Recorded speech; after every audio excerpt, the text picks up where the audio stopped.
ओम श्री गणेशाय नमः।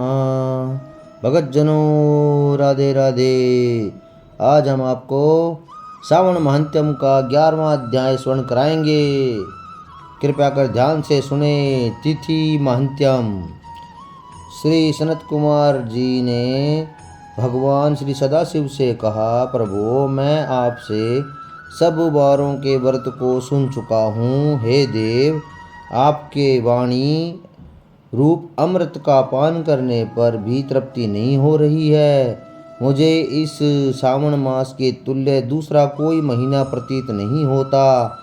हे देवादिदेव, अतः अब तिथि महात्म्य को कहिए। भगवान की सदाशिव बोले कि हे सनत कुमार, सब महीनों में कार्तिक का महीना उत्तम है। माघ मास उससे भी उत्तम है। उससे उत्तम भगवान श्री हरि का प्रिय मार्गशीर्ष महीना है। शिव विश्वरूप ने अपने प्रिय इन 4 मासों को कहा है और 12 महीनों में से सावन का महीना शिव रूप बताया है। अब मैं श्रेष्ठ तिथियों को तुमसे कहूँगा। सभी तिथियों के जो व्रत हैं यह सब मैं तुमको बतलाऊंगा। श्रावण मास की प्रतिपदा तिथि सोमवार युक्त हो तो उस मास में 5 सोमवार होंगे। ऐसे योग का रोटक व्रत नाम होगा। उस दिन मनुष्यों को व्रत करना चाहिए। या 3.5 मास का भी रोटक व्रत होता है। यह रोटक व्रत धन धान्य में वृद्धि करने वाला तथा संपूर्ण कामनाओं और सिद्धियों को देने वाला है। हे सौम्य, मैं अब उस विधान को बतलाने जा रहा हूँ, तुम ध्यानपूर्वक सुनो। श्रावण मास के शुक्ल पक्ष की प्रतिपदा को प्राप्त उस कर ज्ञानी को रोटक व्रत का संकल्प करना चाहिए। हे सुरेष्ठ, आज से मैं रोटक व्रत करूँगा। हे जगत गुरु, आप पर मुझ पर कृपा करो। यो संकल्प करके प्रतिदिन भगवान सदाशिव का अर्चन करें। अस्त्र खंडित, बिल्व पत्र, तुलसी पत्र, नीलकमल, कमल, कलहार, कुसुम, चंपा, मालती, कुंद, अर्क आदि पुष्पों का तथा नाना प्रकार के ऋतुकालीन एवं फूलों से धूप दीप निवेद तथा नाना प्रकार के फलों से अर्चन करना चाहिए। विशेष रूप से रोटकों का निवेद अर्पण करना चाहिए। पुष्प आहार नाम से 5 रोटक बनाने चाहिए। उनमें से 2 रोटक ब्राह्मण को देने चाहिए, 2 रोटक आप खावे और 1 रोटक निवेदार्थ भगवान सदाशिव को समर्पित करना चाहिए।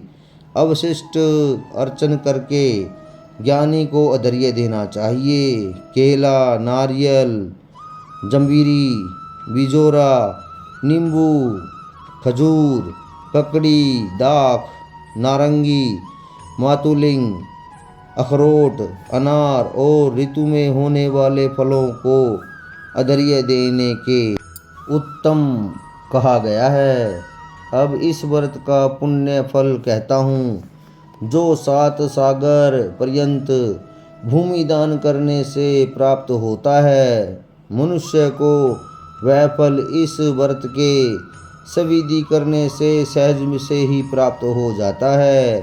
वह मनुष्य जो अपार धन की प्राप्ति की इच्छा रखते हों, उसको यह व्रत 5 वर्ष तक करना चाहिए। रोटक व्रतोद्यापन करना चाहिए।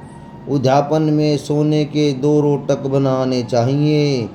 पहले दिन अधिवासन करके अन्य दिनों में प्रातःकाल शिव मंत्र द्वारा घी तथा सुंदर बिल्व पत्रों से हवन करना चाहिए। हे वत्स, इस प्रकार व्रत करने से मनुष्य की सभी कामनाएं पूर्ण हो जाती हैं। हे महामुनि, अब मैं तुम्हें द्वितीय के शुभ व्रत के संबंध में बतलाऊंगा, जिसके करने से मनुष्य को धन तथा पुत्र की प्राप्ति हो जाती है।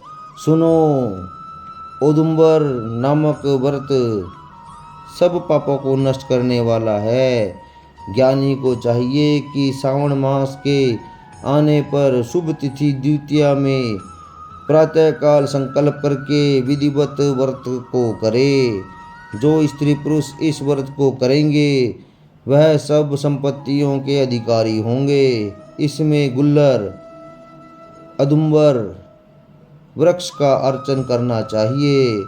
गुल्लर न मिलने पर व्रती को चाहिए कि दीवार पर गुल्लर के पेड़ का चित्र अंकित करे और मंत्रों से उसका अर्चन करे। हे औदुंबर, आपको नमस्कार है। हे हेम पुष्पक, आपको नमस्कार है।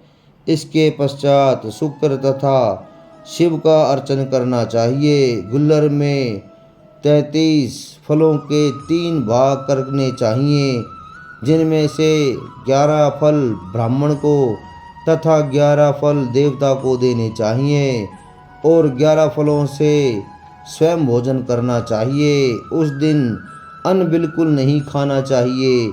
रात को शुक्र तथा भगवान सदाशिव का अर्चन करके जागरण करना चाहिए। हे वत्स, इस प्रकार 11 वर्ष तक यह व्रत करना चाहिए। 11 वर्ष की समाप्ति पर उद्यापन करना चाहिए। उद्यापन में सोने का फल, पुष्प, पत्रादि के सहित गुल्लर का पेड़ बनवाकर उसमें सोने से बनी हुई भगवान शंकर तथा शुक्र की मूर्ति का पूजन करना चाहिए। दूसरे दिन प्रातःकाल छोटे छोटे गुल्लन के फूलों से 108 हवन करें।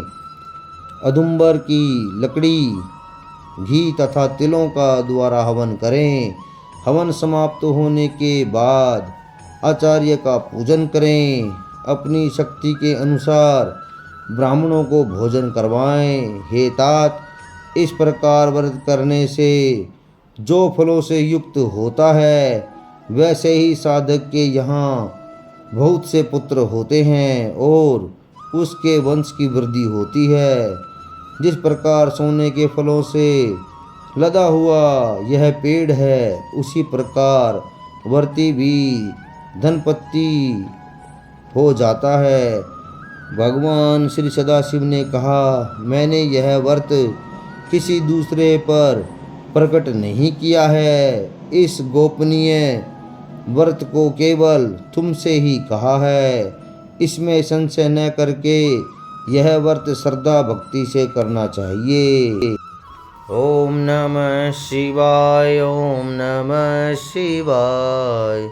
हर हर भोले नमः शिवाय। ओम नमः शिवाय, ओम नमः शिवाय। हर हर भोले नमः शिवाय। ओम नमः शिवाय, ओम नमः शिवाय।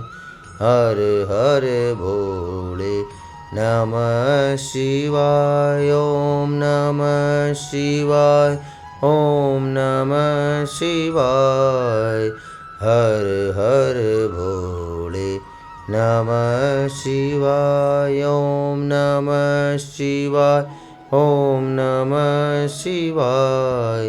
हर हर भोले नमः शिवाय।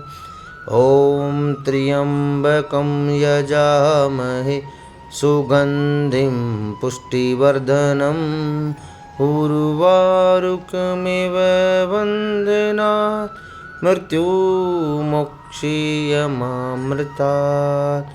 ओम त्र्यंबकं यजामहे सुगंधिं पुष्टिवर्धनम् उर्वारुकमिव बन्धनात् मृत्युमोक्षीयमामृतात्।